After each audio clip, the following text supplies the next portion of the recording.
నీతో దేవుని చిన్న మాట. ప్రియ శ్రోతలందరికీ యేసుక్రీస్తు నామములో శుభవందనాలు. పిల్లరా, బాగున్నారా?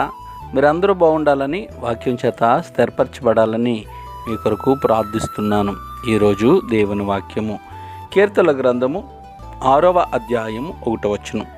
యెహోవా, నీ కోపము చేత నన్ను గద్దింపకము, నీ ఉగ్రతతో నన్ను శిక్షింపకము అని దావీదు భక్తుడు మొర్ర పెడుతున్నాడు. ప్రభునందు ప్రియులారా, తనున్న విచారకరమైన పరిస్థితి దావీదు దేవుని సన్నిధిలో ఒప్పుకుంటున్నాడు. ఒక విషయం గుర్తుంచుకోండి, దావీదు కొన్ని సంవత్సరాలుగా దేవునికి అత్యంత ప్రీతికరమైన పరిశుద్ధమైన జీవితాన్ని జీవించాడు. దావీదు దేవుని హృదయానుసారుడని పరిశుద్ధాత్మ దేవుడు సాక్ష్యమిచ్చాడు. అయితే దావీదు ఆత్మలో పడిపోయాడు. ఇంకా భయంకరం ఏమంటే దాన్ని కప్పిపుచ్చుకోవడానికి ప్రయత్నిస్తున్నాడు. ఏమీ జరగలేదని బయటికి బుకాయిస్తున్నాడు. అది ఎలా ఉంటుందో మనందరికీ తెలుసు కదా, బుకాయింపు. దేవునితో సహవాసం తగ్గిపోగానే ఆత్మ సంబంధమైన వ్యక్తికి ఆ విషయం వెంటనే అర్థమవుతుంది.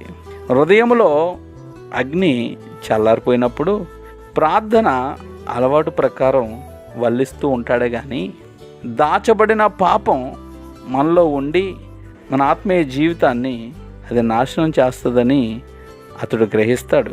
తన జీవితాన్ని దావీదు పరీక్షించుకుంటున్నాడు. అందుకే మనం చూసుకున్నట్లయితే దావీదు భయంకరమైన స్థితిలో ఉన్నప్పటికీ అతని ఆత్మీయ స్థితిని ఈ మొదటి వచనం చూపిస్తూ ఉంది. ప్రభునందు ప్రియులారా, నీవు నేను మనము మన ఆత్మీయ స్థితిలో ఎలా ఉన్నాయో ఖచ్చితంగా మనకు తెలుసు.